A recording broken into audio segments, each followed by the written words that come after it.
నమస్కారం. సుఖీభవకు స్వాగతం. ఈరోజు సుఖీభవలో చేపలు ఆరోగ్యానికి ఎంతో మేలు. చలికాలంలో గుండె భద్రం. పండ్లు తింటే షుగర్ పెరుగుతుందా? గ్యాస్ట్రైటిస్తో బాధపడుతున్నారా? ఇంకా హెల్త్ టిప్. మనం రోజు తీసుకునే ఆహారంలో అన్ని రకాల పోషకాలు ఉంటేనే మన ఆరోగ్యం స్థిరంగా ఉంటుంది. అలాగే అన్ని రకాల వ్యాధుల నుంచి కూడా దూరంగా ఉండొచ్చు. ఈ క్రమంలో పండ్లు, కూరగాయల్ని నిత్యం తీసుకోవటం మంచిది. అలాగే చేపల్ని కూడా ఆహారంలో ఒక భాగంగా చేసుకోవాలి. చేపల్లో మన శరీరానికి అవసరమైన అన్ని రకాల పోషకాలు సమృద్ధిగా ఉంటాయి. ముఖ్యంగా చేపల్లోని ఒమేగా-3 రకం కొవ్వులు గుండె ఆరోగ్యానికి చాలా మంచిదని అనేక పరిశోధనలో ఇప్పటికే వెల్లడైంది. ఈ నేపథ్యంలో చేపల్ని తీసుకోవటం వల్ల లభించే ఆరోగ్య ప్రయోజనాల గురించి ఇప్పుడు తెలుసుకుందాం.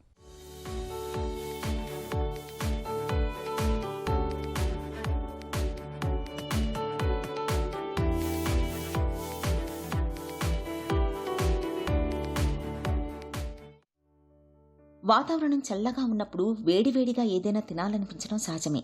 ఇలాంటప్పుడు కమ్మటి రుచితో కూడిన చేపల పులుసు తింటుంటే ఆ మజానే వేరు. చేపల్ని ఎలా తిన్నా రుచిగానే ఉంటుంది. పులుసే కాదు, చేపల వేపుడు కూడా అద్భుతంగానే ఉంటుంది. చేపల్ని ఏదో ఒక రూపంలో వారంలో కనీసం 2-3 సార్లు తింటే అనేక ఆరోగ్య ప్రయోజనాలు లభిస్తాయని చెబుతారు డాక్టర్లు. మాంసాహారాన్ని బాగా ఇష్టపడేవాళ్లు చికెన్, మటన్ వంటి జంతు మాంసాల కంటే చేపల్ని తినడాన్ని అలవాటుగా మార్చుకుంటే చాలా మంచిదని, అది వారి ఆరోగ్యానికి ఎంతగానో మేలు చేస్తుందని చెబుతారు పరిశోధకులు. చేపల్లోని ఒమేగా-3 రకానికి చెందిన కొవ్వులతో ఎన్నో రకాల ఆరోగ్య ప్రయోజనాలు కనిపిస్తున్నట్లు ప్రపంచ ఆరోగ్య సంస్థ సైతం పేర్కొంటోంది. చేపల్లో మనకు చాలా వెరైటీ ఆఫ్ న్యూట్రియంట్స్ అనేవి ఉంటాయండి. ఎలా అంటే ప్రోటీన్తో పాటు ఈవెన్ వైటమిన్స్, మినరల్స్ లాంటివి చాలా వరకు మనకు ఇందులో లభిస్తాయి. ఎలా అంటే ఇప్పుడు చేపలు వచ్చేసి మనకు వైట్ మీట్ అంటుంటాం అనమాట. వైట్ మీట్ వల్ల చాలా ఎక్కువ హెల్త్ బెనిఫిట్స్ ఉంటాయి. ఈ వైట్ మీట్ ఏదైతే మనకు చేపల్లో ఉంటుందో దీంట్లో మనకు ప్రోటీన్తో పాటు variety of vitamins like vitamin D, vitamin A, vitamin E, B vitamins ఇలాంటివి చాలా వరకు మనకు ఉంటాయి.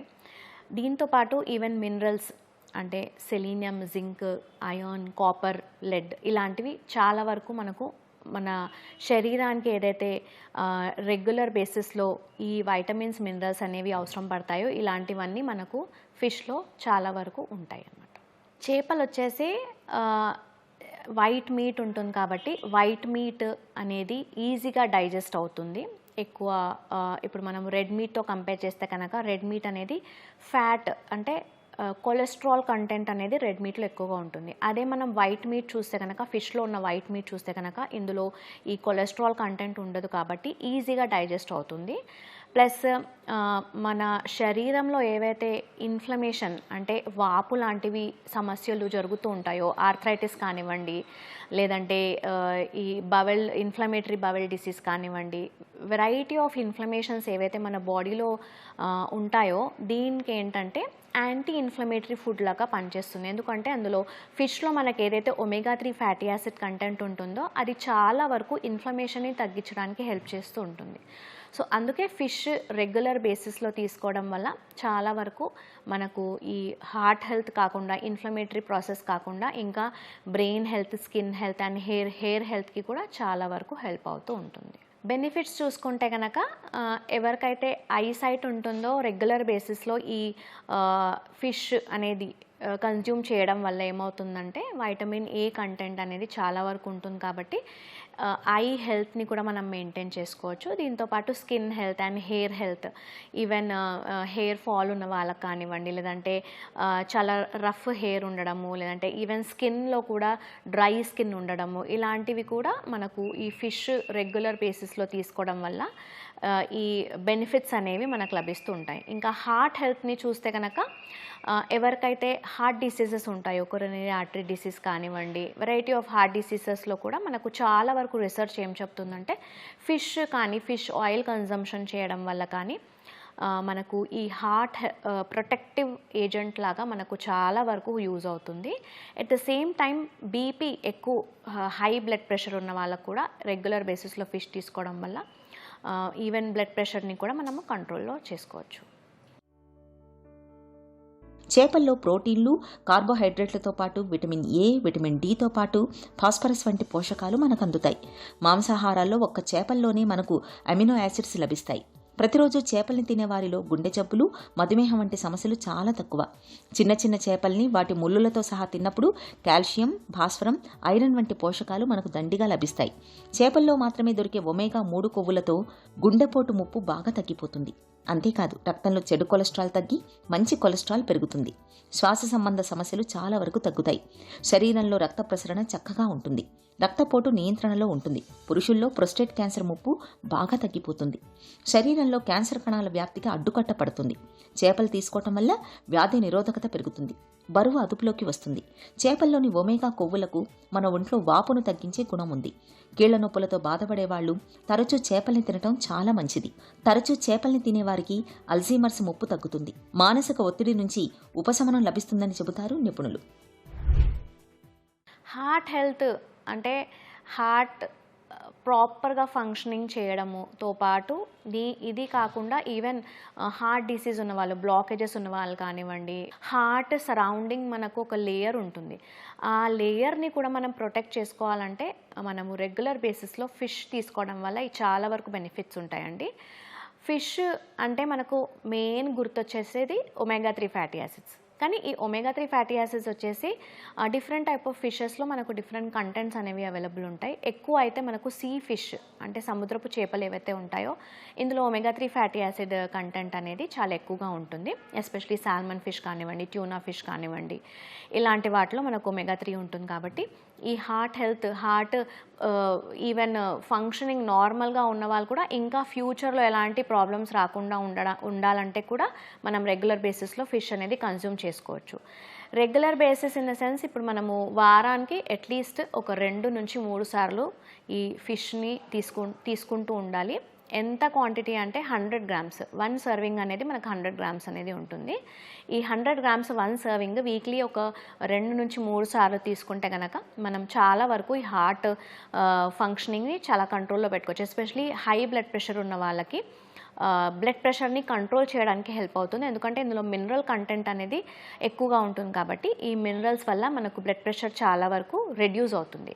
ఎప్పుడైతే బ్లడ్ ప్రెషర్ అనేది రెడ్యూస్ అవుతుందో అప్పుడు ఆటోమేటికలీ బ్లడ్ ఫ్లో అనేది డిఫరెంట్ బాడీ పార్ట్స్కి చాలా బాగా చేరుకుంటుంది. ఈవెన్ దీనివల్ల ఏమవుతుందంటే మన బ్రెయిన్ హెల్త్ కూడా చాలా వరకు ఇంప్రూవ్ అవుతుంది. కొంతమందికి ఊరికే మర్చిపోతూ ఉంటారు, ఎక్కువగా గుర్తుండదు. ఇలాంటి వాళ్ళలో కూడా ఈ బ్రెయిన్ హెల్త్ని ఇంప్రూవ్ చేసుకోవడానికి ఫిష్ అనేది మనం రెగ్యులర్ బేసిస్లో తీసుకోవచ్చు. ఇమ్యూనిటీ బూస్ట్ చేసుకోవడానికి కూడా చాలా హెల్ప్ అవుతుంది. స్కిన్ హెల్త్కి హెల్ప్ అవుతుంది. హెయిర్ హెల్త్కి హెల్ప్ అవుతుంది. సో ఇవన్నీ మనము ఓవరాల్గా మన బాడీలీ ఫంక్షన్స్ ఏంటంటే హార్ట్ ద్వారానే ఎంటైర్ బాడీకి మనకు బ్లడ్ పంప్ అవుతుంది. కాబట్టి ఓవరాల్గా హార్ట్ హెల్త్ కనుక మనం కాపాడుకుంటే చాలా వరకు వేరే అన్ని ఆర్గన్స్ని కూడా మనం చాలా వరకు కాపాడుకోవచ్చు. చేపలు అంటే కొంతమందికి ఫిష్ ఎలర్జీ అనేది ఉంటుంది. చిన్నప్పటి నుంచే చాలామందికి అంటే ఈ ఫిష్ ఎలర్జీ ఉన్న వాళ్ళు ఎవరైతే ఉంటారో సర్టెన్ టైప్ ఆఫ్ ప్రోటీన్ అనేది మనము డైజెస్ట్ చేయలేమన్నమాట ఫిష్ ఎలర్జీ ఉన్నవాళ్ళు. సో ఇలాంటి వాళ్ళలో ఏంటంటే ఫిష్ ఎలర్జిక్గా ఉన్నారు అంటే 100% ఫిష్ ఆయిల్ సప్లిమెంట్స్కి కూడా వాళ్ళు ఎలర్జిక్ ఉంటారు.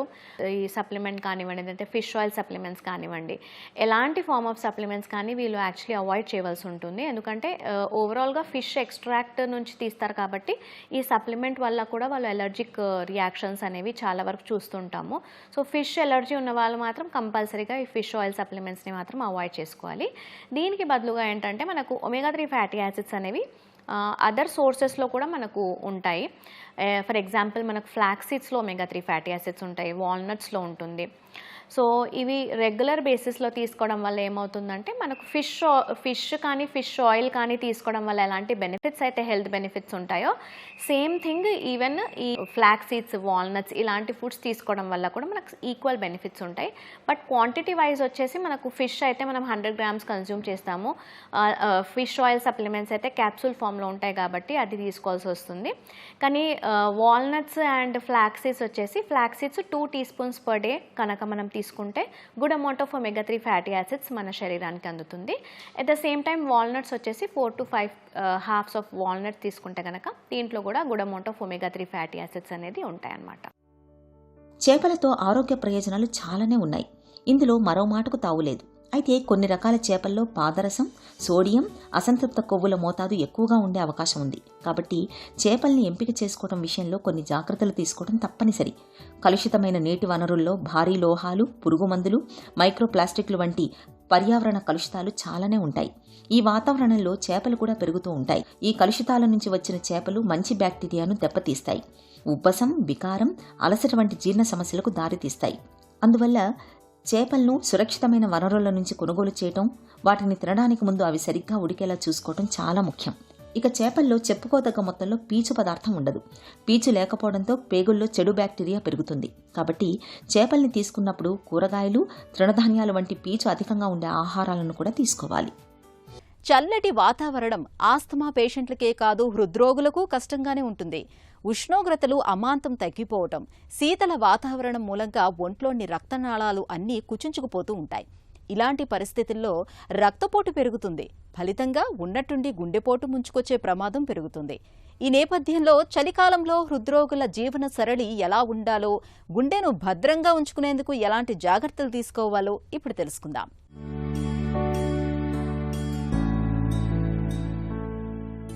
చలికాలంలో ఉష్ణోగ్రతలు తగ్గటం వల్ల హృద్రోగులకు అనేక సమస్యలు తలెత్తుతూ ఉంటాయి.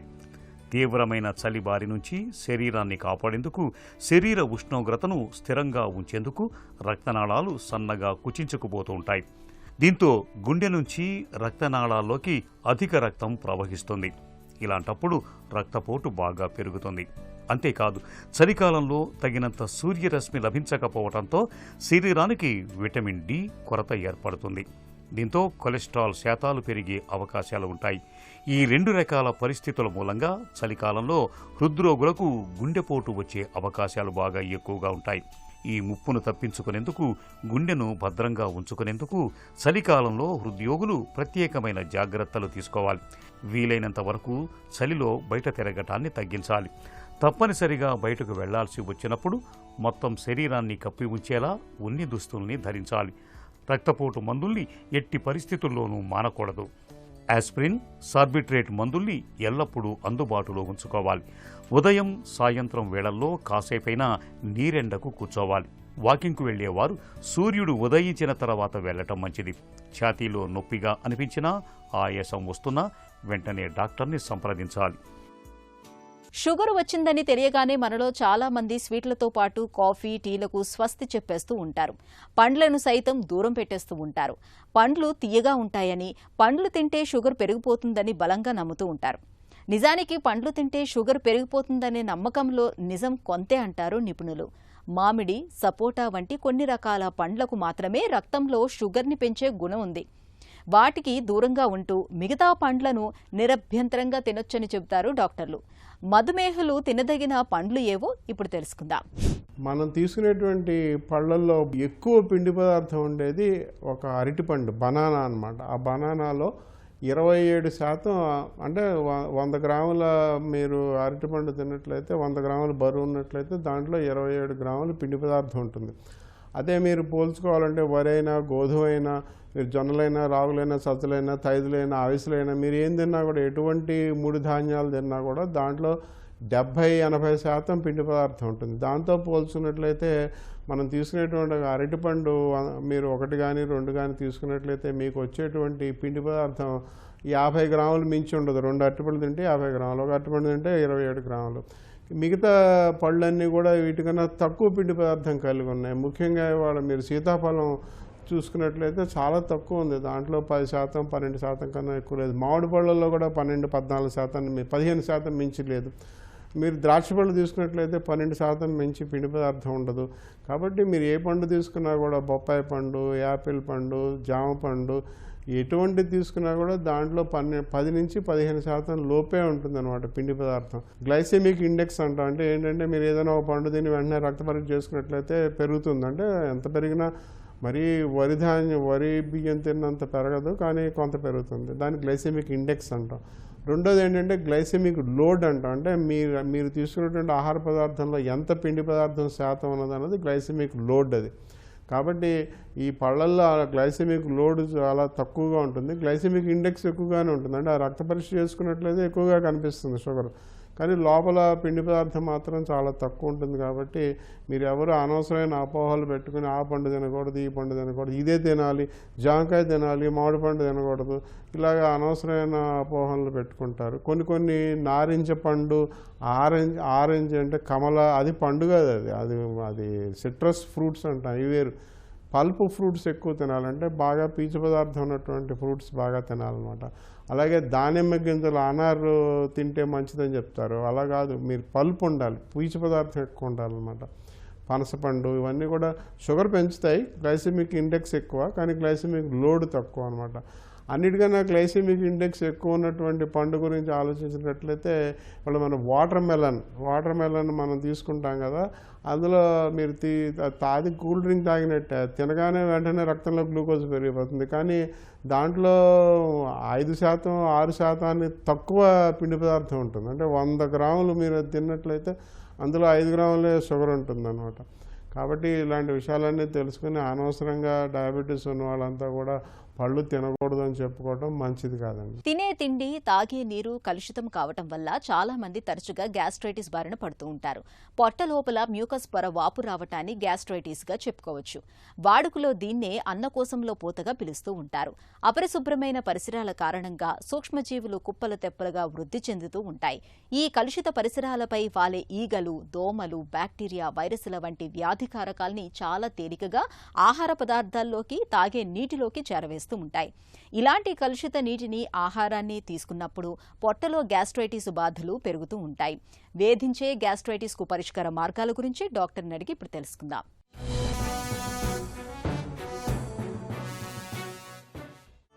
గ్యాస్ట్రైటిస్ అంటే ఏంటి?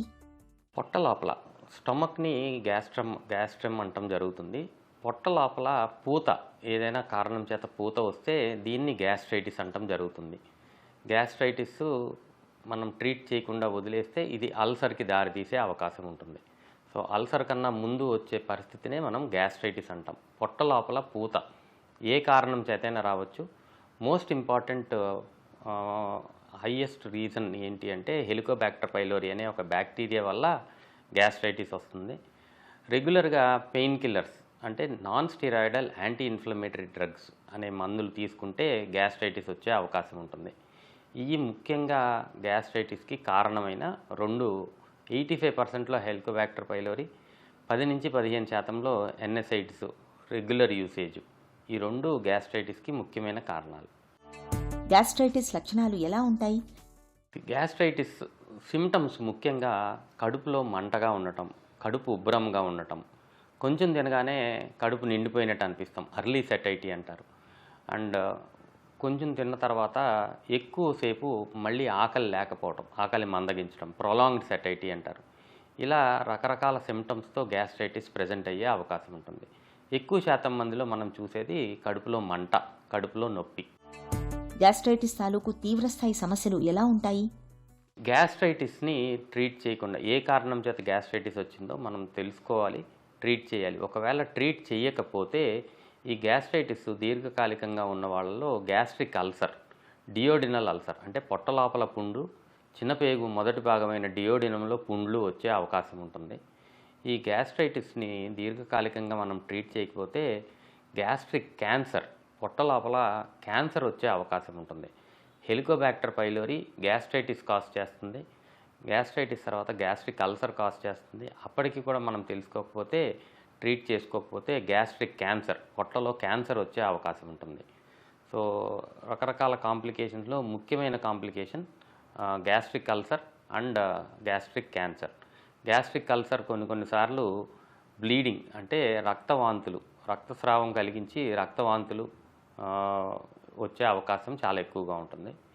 వెరీ రేర్గా గ్యాస్ట్రిక్ అల్సర్ కొన్నిసార్లు పర్ఫరేషన్ అయ్యి ఎక్యూట్ ఎమర్జెన్సీ అంటే పొట్ట లోపల చిల్లు, చిన్న పేగు లోపల చిల్లు పడే అవకాశం కూడా ఈ అల్సర్ వల్ల వచ్చే అవకాశం ఉంది. గ్యాస్ట్రైటిస్కు చికిత్స ఎలా ఉంటుంది?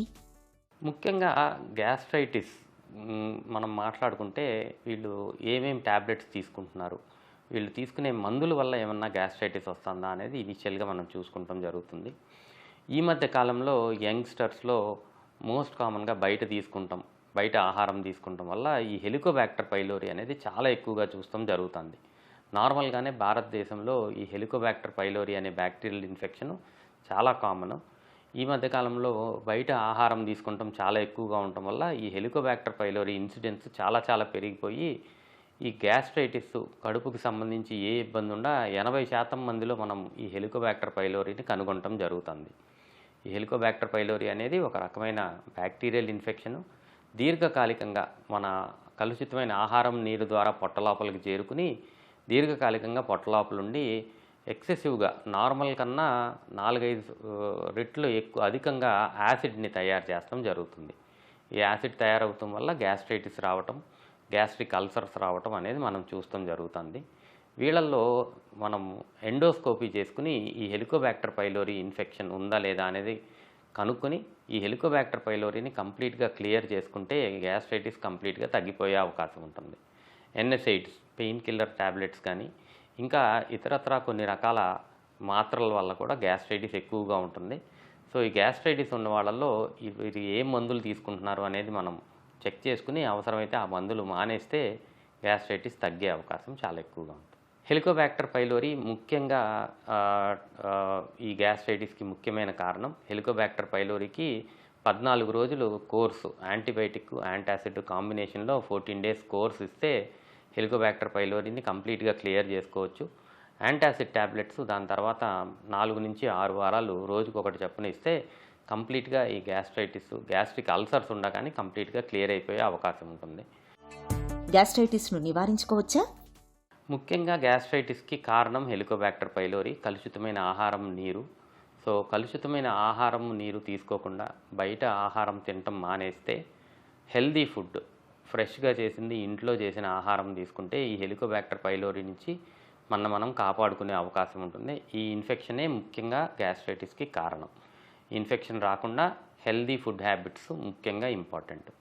పెయిన్ కిల్లర్స్, ఇతరత్ర మెడికేషన్స్ దీర్ఘకాలికంగా తీసుకోకుండా ఉంటే ఈ గ్యాస్ట్రైటిస్, డ్రగ్ ఇండ్యూస్ గ్యాస్ట్రైటిస్ రాకుండా ఉండే అవకాశం చాలా ఎక్కువగా ఉంటుంది. గ్యాస్ట్రైటిస్తో బాధపడుతున్నప్పుడు ద్రవాహారాల్ని ఎక్కువగా తీసుకోవాలి. సాత్విక ఆహారం పొట్టకు మేలు చేస్తుంది.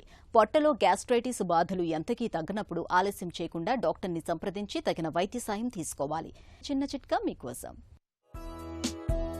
చలికాలంలో చర్మాన్ని మృదువుగా ఉంచుకునేందుకు స్నానం చేయటానికి అరగంట ముందుగా వాజిలిన్ లేదా పెట్రోలియం జెల్లీని ఒంటికి పట్టించండి.